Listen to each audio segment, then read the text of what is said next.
students, in this video we will discuss about the factors affecting enzyme action. अब पिछले videos में हमने enzymes के बारे में काफी कुछ डिस्कस किया. Now the next topic which is factors affecting the enzyme action. Enzyme की एक्टिविटी को कौन कौन से फैक्टर्स अफेक्ट करते हैं. First factor that is temperature. It is the temperature. ठीक है, enzymes works on it's optimum temperature. ठीक है, यदि हम इस टेम्परेचर के कुछ कार्डिनल पॉइंट्स पे डिस्कस करें, कार्डिनल पॉइंट्स कौन कौन से कार्डिनल पॉइंट्स हो सकते हैं हमारे पास. या तो टेम्परेचर बहुत मिनिमम है या टेम्परेचर ऑप्टिमम है, and third one is maximum temperature. ये चीज हमें हमेशा ध्यान रखनी है. एंजाइम जो है ये अपने ऑप्टिमम टेम्परेचर पे वर्क करते हैं. ठीक है, ऑप्टिमम टेम्परेचर पे एंजाइम का जो वर्किंग मैकेनिज्म होगा, इसका जो एक्शन होगा, इट इज फास्टेस्ट.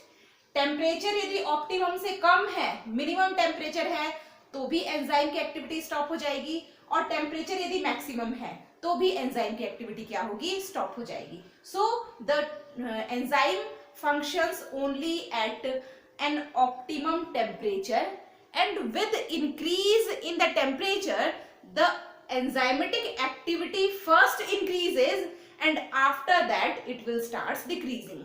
clear? जैसे ही हम टेम्परेचर को इंक्रीज करते हैं, एक बार के लिए इसकी एक्टिविटी इंक्रीज होगी, लेकिन उसके बाद इसकी एक्टिविटी क्या होने लग जाती है, डिक्रीज होने लग जाती है.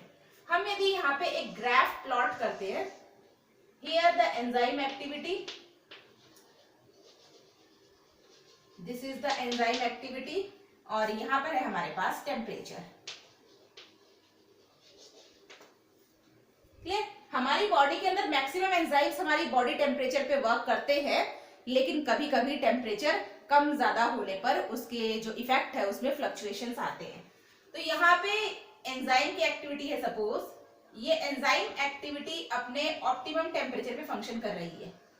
This is the optimum temperature. Here the activity of enzyme is fastest. ये हमारे पास क्या है, ऑप्टिमम टेम्परेचर है. हमारी बॉडी के अंदर, ह्यूमन बीइंग की बॉडी में ऑप्टिमम टेम्परेचर पे थोड़े से कम टेम्परेचर पे ना, सपोज यहां पर ये हमारे बॉडी टेम्परेचर की वर्किंग एक्शन है एंजाइम की ना. हमारी बॉडी के अंदर एंजाइम्स जो है ये ऑप्टिमम से थोड़ा कम टेम्परेचर पे वर्क करना स्टार्ट करते हैं, और जब हमें थोड़ा सा माइल्ड फीवर यदि होता है ना, this is the optimum range of temperature, this is optimum and this is सब ऑप्टिमम रेंज. तो हमारी बॉडी के अंदर सब ऑप्टिमम रेंज पर एंजाइम फंक्शन करते हैं. Clear? In case of mild fever, हल्का सा फीवर यदि हमें आता है तो हमारी बॉडी के लिए अच्छा है, क्योंकि हमारी एंजाइमेटिक एक्टिविटी उस टाइम पे इंक्रीज होती है. लेकिन यदि हाई फीवर है, high fever will denature the enzymes. High fever means बहुत ज्यादा टेम्परेचर हमारी बॉडी का हो गया है, उस केस में एंजाइम जो होते हैं ये डीनेचर्ड हो जाते हैं ना. सपोज कोई भी फूड पार्टिकल यदि हमारे पास है, तो हम उस फूड पार्टिकल को टू टाइप से स्टोर कर सकते हैं. First thing, we will decrease the temperature or we will freeze the food particle ना. हम उसको रेफ्रिजरेटर में रखते हैं और टेम्परेचर क्या कर देते हैं, हम एकदम से कम कर देते हैं. उस केस में होता क्या है, जब आपने टेम्परेचर को कम कर दिया तो at low temperature the activity of enzyme stop. Enzyme activity stop, but its structure does not denatured. Low temperature पे एंजाइम अपना काम तो करना बंद कर देंगे, एक्टिविटी उनकी बंद हो जाएगी, लेकिन उनका स्ट्रक्चर वैसा ही रहेगा. और जैसे ही हम उसको फ्रिज से बाहर निकालेंगे, और यदि नॉर्मल टेम्परेचर, रूम टेम्परेचर या रूम टेम्परेचर से ज्यादा टेम्परेचर पे वो सब्सटेंस आएगा, तो यहाँ पर वो हमारा फूड पार्टिकल डिकम्पोज होना स्टार्ट हो जाएगा. क्यों हो जाएगा स्टार्ट? क्योंकि हमारे एंजाइम के स्ट्रक्चर में कोई चेंज नहीं हुआ है जब हमने टेम्परेचर लो किया है. टेम्परेचर लो करने पे सिर्फ एंजाइम की एक्टिविटी बंद हुई है। यहाँ पे हमारे फूड पार्टिकल में प्रेजेंट एंजाइम प्लस जो फूड पार्टिकल पे बैक्टीरिया या फंगस जो भी चीज आके अटैक कर रही है उसकी बॉडी के एंजाइम्स भी क्या हो गए हैं, स्टॉप हो गए, उन्होंने काम करना बंद कर दिया है। लेकिन जैसे ही हम उसका टेम्परेचर इंक्रीज करेंगे, हम उसे फ्रिज से बाहर निकालेंगे, तो वहां पर जो बैक्टीरिया या फंगल पार्टिकल उसके अंदर है, इसके एंजाइम्स क्या हो जाएंगे, एक्टिवेट, और वो हमारे फूड पार्टिकल को डिकम्पोज कर देंगे। बट एट हाई टेम्परेचर, ये तो बात हुई लो टेम्परेचर की, हम हाई टेम्परेचर की यदि बात करते हैं तो हाई टेम्परेचर पे जब हम किसी फूड पार्टिकल को गर्म करते हैं, हीट करते हैं, बॉईल करते हैं, तो उस केस में एंजाइम एक्टिविटी भी स्टॉप होती है और साथ साथ में एंजाइम का स्ट्रक्चर डीनेचर हो जाता है। This enzyme will denature. It means it has lost its structure. जो ओरिजिनल स्ट्रक्चर है वो स्ट्रक्चर उसका खत्म हो जाता है, वो लॉस्ट हो जाता है। अब उसके बाद हम उसको जब रूम टेम्परेचर पे भी लेकर आते हैं तो हमारा वो सब्सटेंस जो है वो डिकम्पोज नहीं होता है। क्यों? क्योंकि एंजाइम की एक्टिविटी को यदि वो अपने ओरिजिनल एक्शन में है तो उस एक्टिविटी के लिए हमें एक लिविंग सेल की जरूरत होती है। सिर्फ लिविंग सेल्स की बॉडी के अंदर ही एक्टिवेट रहते हैं और ये जो डीनेचर्ड एंजाइम है ये फिर से टेम्परेचर कम होने पर ये वापस एक्टिवेट नहीं होता है क्योंकि इसका स्ट्रक्चर लॉस्ट हो चुका है। तो यहाँ पर टेम्परेचर में जब हम बात करते हैं तो low temperature will stop the enzyme activity but the enzyme does not lost its original structure, but in case of high temperature enzyme has lost its original structure. कुछ बैक्टीरियाज हमारे पास एक स्पेशल टाइप के bacterias होते हैं जो कि high temperature पे भी सरवाइव करते हैं। That group of bacteria is called as thermophilus bacteria.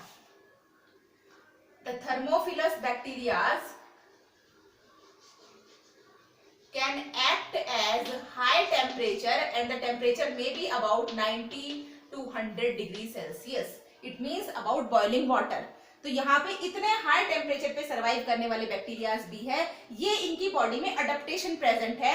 Evolution के टाइम से ही ये बैक्टीरियाज जो है इस टाइप के टेम्परेचर पे सरवाइव कर रहे हैं। और इसके कुछ examples, the important example, a type of cyanobacteria that is called as thermus aquaticus.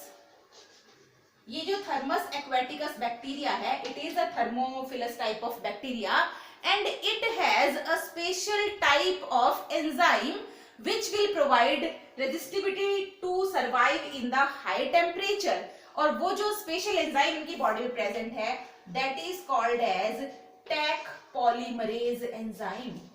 ना important question exam point of view से, ये जो Taq polymerase enzyme है, this enzyme is present in the Thermus aquaticus bacteria. और ये Thermus aquaticus एक thermophilus type का bacteria है जो कि हाई टेम्परेचर पे भी सरवाइव कर सकता है। ठीक है, तो ये हमारे पास हुआ ये जो टैक पॉलीमरेज एंजाइम है, इसका यूज हम पीसीआर के अंदर करते हैं। PCR means polymerase chain reaction ना। ये पॉलीमरेज चेन रिएक्शन के बारे में हम मॉलिक्यूलर बायोलॉजी वाले चैप्टर में डिटेल डिस्कस करने वाले हैं। Clear? So this is the effect of temperature on the activity of enzyme. The second factor which affect the enzyme activity, that is pH.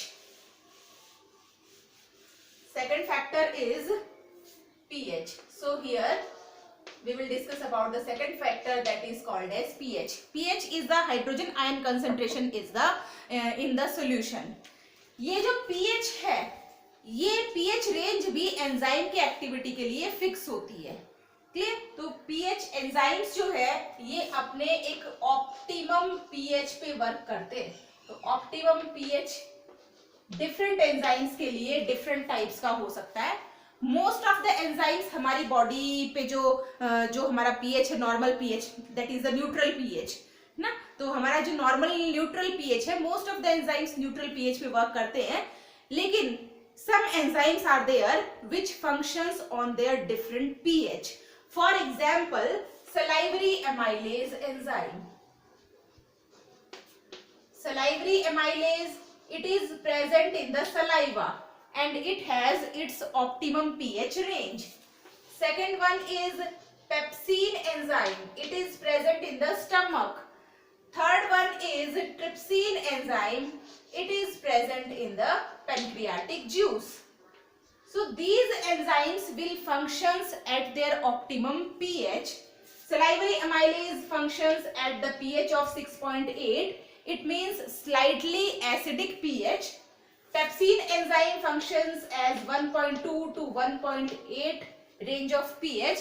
It means it is highly acidic pH. It is slightly acidic. It is highly acidic pH. And the trypsin enzyme functions at the pH of 8.6 to 8.8. It means alkaline or basic pH. So the different type of enzymes have their different pH range. Clear? तो यहाँ पर हमने 2 factors के बारे में study किया. First factor is temperature and the second factor is pH. 1-2 factors are also there. About these factors we will discuss in our next video. So तब तक के लिए आप इन दोनों फैक्टर्स के बारे में स्टडी करिए. Thank you very much.